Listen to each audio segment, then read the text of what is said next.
Niezależne zawieszenie z przodu i z tyłu, napęd na tylną oś, idealne rozłożenie masy 50/50 i niski środek ciężkości. Oto Honda E.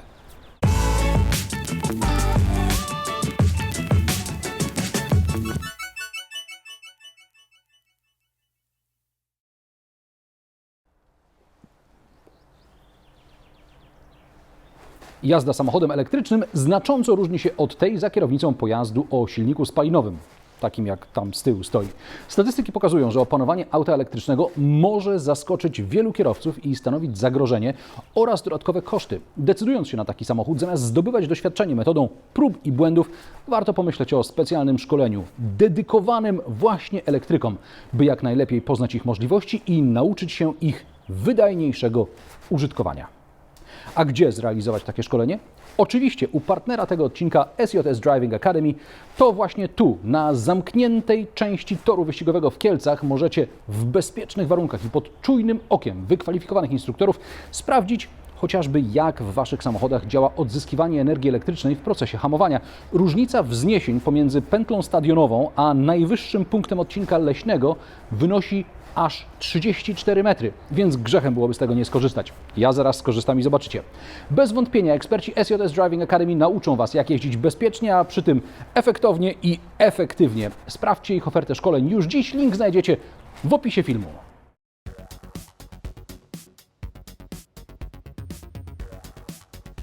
Honda pierwszy raz zaprezentowała studyjną wersję elektryka Urban EV w 2017 roku. 2 lata później na salonie samochodowym we Frankfurcie zadebiutował model produkcyjny Honda E. Koncepcyjny model był trzydrzwiowy, miał duże koła i komunikował się z użytkownikiem poprzez wyświetlane między reflektorami komunikaty, np. dotyczące stanu ładowania. Drzwi otwierały się do tyłu niczym w limuzynie, a siedzenia z przodu i z tyłu były ławkami na całą szerokość. Wersję produkcyjną stonowano, dodano tylną parę drzwi, ale moim zdaniem to nadal nietuzinkowy projekt. Nowoczesne nawiązanie do pierwszych generacji Hondy Civic. Nawiasem mówiąc, Honda E może i wygląda na malucha, ale jest wielkości mniej więcej Civica trzeciej generacji. I jeśli z pamięci nie potrafisz recytować podstawowych wymiarów popularnych modeli jak dziennikarz motoryzacyjny, podaję wymiary: długość niecałe 390 cm, szerokość 175 cm, a rozstaw osi to 253 cm. Nieco dłuższe od Hondy E są m.in. Citroën C3, Opel Corsa czy Renault Zoe, chociaż Honda jest szersza. Honda E ma też dłuższy rozstaw osi niż np. Skoda Fabia. Porównywalnej długości jest Toyota Yaris, a Suzuki Swift jest od Hondy E w każdą stronę mniejsze. Zniknął prezentowany w modelu koncepcyjnym wyświetlacz między reflektorami, ale pozostała przyjazna twarz. Na powitanie diody świateł do jazdy dziennej robią obrót. Na tym samym okręgu są też kierunkowskazy, po środku są LEDowe reflektory. Tylne lampy też są okrągłe, w modelu koncepcyjnym były kwadratowe i też w całości w technologii LED. Z boku pozostał pływający dach. Koła są mniejsze niż w modelu koncepcyjnym, ale to i tak opcjonalne 17. W standardzie są felgi 16-calowe. No i zostały kamery w miejscu lusterek oraz chowane klamki. To z jednej strony nowoczesny detal, z drugiej strony dbanie o jak najmniejsze opory powietrza, istotne w aucie o napędzie elektrycznym. Honda podkreśla nowoczesność swojego elektryka. Napakowane zaawansowanymi systemami auto powstało na dedykowanej platformie. Zastosowano sztywną i lekką konstrukcję, ale i tak konkurencja oferuje większy zasięg, więcej miejsca, przy tym jeśli nie niższą, to przynajmniej zbliżoną masę między 1500 a 1600 kg, w zależności od modelu i wersji wyposażenia. Honda jest tu na tym cięższym końcu skali. Subiektywnie nikt nie da Ci takiego stylu jak Honda, ale w tej cenie są obiektywnie lepsze samochody na prąd, o czym za chwilę. Zacznę od bagażnika, którego pojemność wynosi 171 litrów. W dwumiejscowym Smarcie jest o prawie 100 litrów więcej. Większość miejsca zajmują kable do ładowania, więc jeśli chcesz wozić coś więcej z łóżka na P, wtedy masz 861 litrów do linii dachu. Są tu gdzieś 2 haczyki na siatki z zakupami, ale nie wiem po co mi one, chyba że mam takie, nie wiem, siatki po 15 cm długości. Pod podłogą jest miejsce na trójkąt ostrzegawczy i zestaw naprawczy. Wnętrze Hondy jest jak ze skandynawskiego żurnala. przyjemna, szara tkanina i elementy, które w skandynawskim domu na pewno byłyby z drewna, a tu nie są. Chociaż tak wyglądają. Na kanapie jest lepiej niż można sobie wyobrazić, gorzej niż wynikałoby z zewnętrznych wymiarów auta. To znaczy, jasne, zmieszczą się tu nawet wyżsi ode mnie, ale raczej w formie ciekawostki. Nad głową jest wklęsłość, więc jest miejsce, ale nogi masz podkurczone, bo w podłodze są akumulatory. Uchwyty na napoje w drzwiach wystarczające. Do tego 2 gniazda USB i oświetlenie jak do czytania w wygodnym fotelu, a nie do gnieżdżenia się na krótkiej trasie. Z przodu, oprócz skandynawskiego hygge, jest japoński ogród na biegnącym przez całą deskę rozdzielczą wyświetlaczu. Ten wyświetlacz to element żywcem przeniesiony z modelu koncepcyjnego. Tam były jeszcze wyświetlacze na drzwiach, które tu przeniesiono na skraje deski rozdzielczej i na tych 6-calowych ekranach wyświetlany jest obraz z kamer, które zastąpiły lusterka. Więcej o wirtualnych lusterkach za chwilę. Od strony praktycznej nie mam się do czego przyczepić. W kieszeniach drzwi mieszczą się butelki, Między fotelami jest półka z takimi wyjmowanymi przegródkami, więc albo mogą tu się zmieścić 3 napoje, albo nawet mała parasolka. Kolejny uchwyt na napoje lub na telefon jest wysuwany tu z przodu konsoli, a jeszcze przed nią są gniazda 2 USB, HDMI 12V i nawet 230V. Na konsoli jest jeszcze selektor kierunku jazdy, przyciski hamulca postojowego oraz do aktywacji hamowania rekuperacyjnego. Przed pasażerem jest średnich rozmiarów schowek, fizyczne pokrętła do obsługi klimatyzacji, jeszcze przyciski do podstawowych funkcji pojazdu, natomiast reszta jest już gdzieś tu na wyświetlaczach.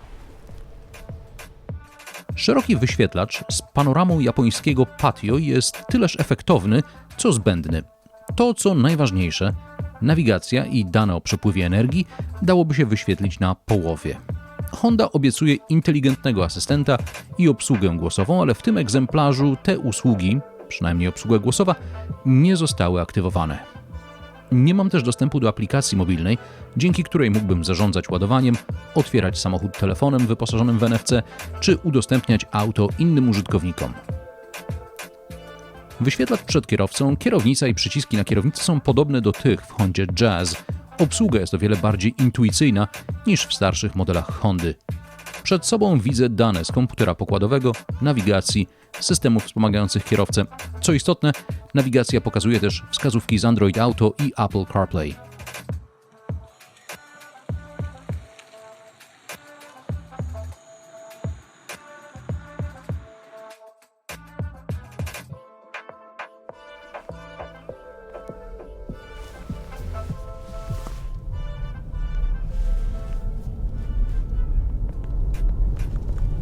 Skoro to test samochodu o napędzie elektrycznym, to nie obędzie się bez opowiadania o zasięgu. Honda E występuje w 2 wersjach, 136 i 154 konie mechaniczne. Tę drugą można zamówić na 16 lub 17-calowych felgach. Na mniejszych felgach obiecywany zasięg to 222, a na większych 210 km.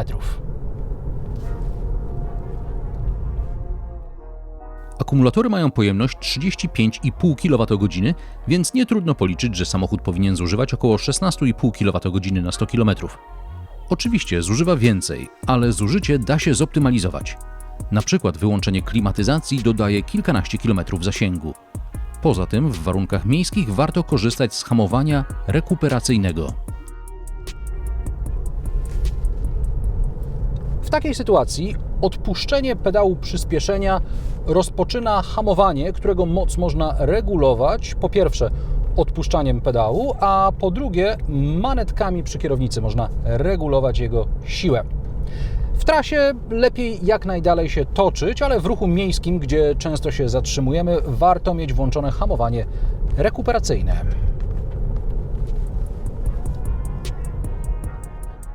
Hamowanie rekuperacyjne można też wykorzystywać w górzystym terenie. Dziś jestem w SJS Driving Academy na torze Kielce, gdzie różnica wzniesień między najwyższym punktem odcinka leśnego a płytą stadionową to 34 metry. Zjazd ma około 700 metrów długości.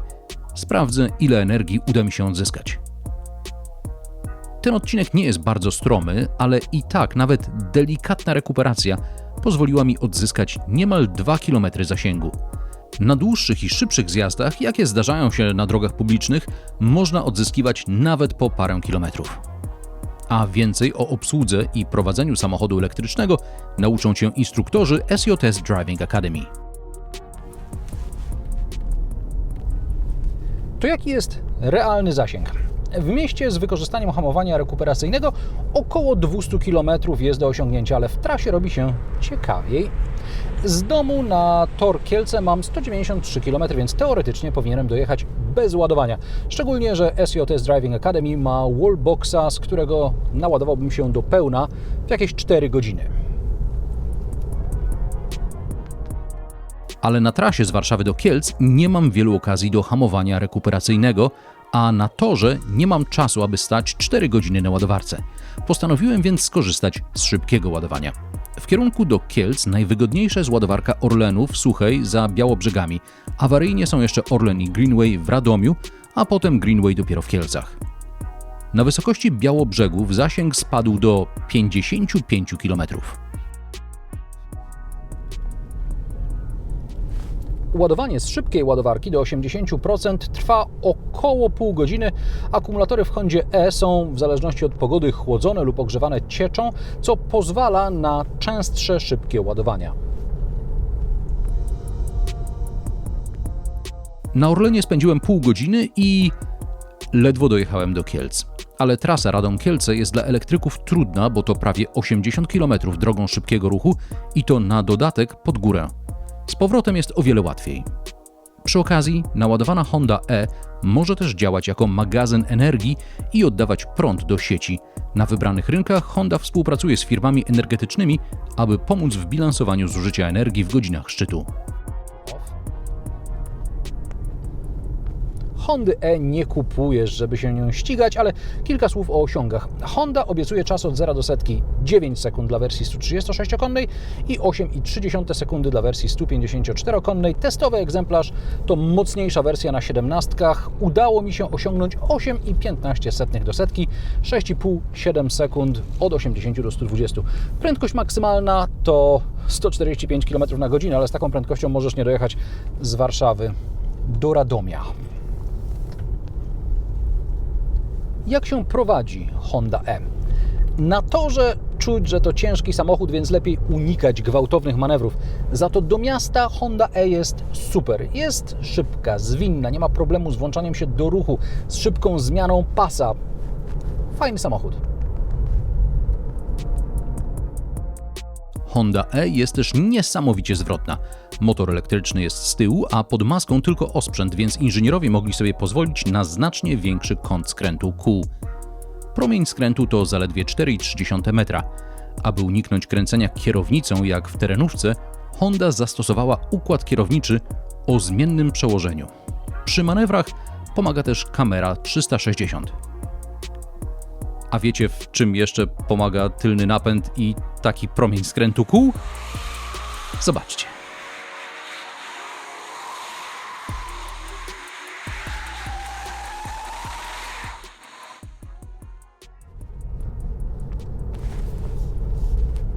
Obiecałem, że wspomnę o wirtualnych lusterkach. Implementacja jest niezła, to znaczy umieszczenie ekranów w tym miejscu na tej wysokości jest naturalne. Nie mam problemu z akomodacją oka do obrazu w bocznych lusterkach. Kiedy włączam kierunkowskaz, to pojawiają się tam takie linie, które dodatkowo pozwalają mi ocenić odległość do pojazdu jadącego innym pasem. Ale lepiej byłoby mieć te ekrany jeszcze trochę wyżej. Parę dni temu w korku nie zauważyłem innego kierowcy, który chciał wjechać, włączyć się na suwak i nie wpuściłem go jak jakiś burak, bo byłem już za daleko z przodu. Jak to w korku, oparłem łokieć na oknie, zasłoniłem ekran. Gdybym miał na zewnątrz lusterko, zobaczyłbym go i wpuścił, także przepraszam. Nie jeździłem Lexusem ES z opcjonalnymi wirtualnymi lusterkami, ale tamte ekrany są chyba w lepszym miejscu, trochę wyżej, mimo że wyglądają na doklejone na siłę. W nocy na ekranach widać ziarno, ale poza tym jest ok. Również środkowe lusterko można przestawić ze zwykłego na wirtualne. Na pewno przyda się, kiedy z tyłu wieziesz wysokich pasażerów, ale na co dzień wolę zwykłe lusterko. Honda E wyposażona jest na wyrost, jak na auto miejskie. Adaptacyjny tempomat czy system wspomagający utrzymanie na pasie ruchu brzmią jak przesada. Z drugiej strony, mając do pracy tam i z powrotem nawet kilkadziesiąt kilometrów autostradą, można jechać Hondą E. Honda ma też system zapobiegający gwałtownemu przyspieszaniu przy ruszaniu, kiedy przed lub za samochodem jest przeszkoda, system wspomagający hamowanie awaryjne, system powiadamiający, że samochód z przodu odjeżdża, jeśli zamyślisz się w korku, system rozpoznawania znaków drogowych, automatyczne światła drogowe. To wszystko kosztuje. Ceny Hondy E zaczynają się od 155 tysięcy złotych za wersję podstawową. Testowy egzemplarz kosztuje 168 tysięcy. Z tej perspektywy równie ciekawa designersko i o wiele praktyczniejsza Mazda MX-30 brzmi jak okazja. Renault Zoe z 2 razy dłuższym zasięgiem też rzuca się w oczy, nawet jeśli wewnątrz wykończona jest jak puszka fasolki szparagowej. Peugeot E208 kosztuje mniej niż Honda E, a nadal ma większy zasięg. A jeśli nie chcesz się wyróżniać, Opel Corsa E zmiata Hondę E z powierzchni ziemi. Nie zapomnijmy też o smarcie EQ, który w wersji dwuosobowej jest jeszcze lepszy do miasta i ma większy bagażnik, oraz o Fiacie 500e i Mini E, które są o tyle gorsze, że dwudrzwiowe. Fiat oferuje więc wersję z dodatkowymi drzwiami po stronie pasażera z tyłu, a zamiast Mini można wybrać BMW i3.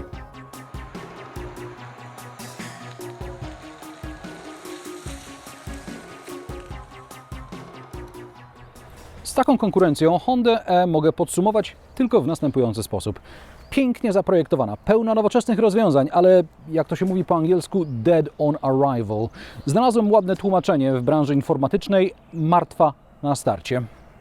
A jak Tobie podoba się Honda E, daj mi znać w komentarzach pod filmem. Jeśli podobają Ci się moje sarkastyczne, do rzeczy, a może nawet nieco zabawne testy, zasubskrybuj kanał Marek Drives i daj łapkę w górę. Naciśnij też dzwoneczek, aby nie przegapić nowych odcinków. Chcesz więcej i na luzie? Wbijaj na kanał Ania i Marek jadą, link na ekranie.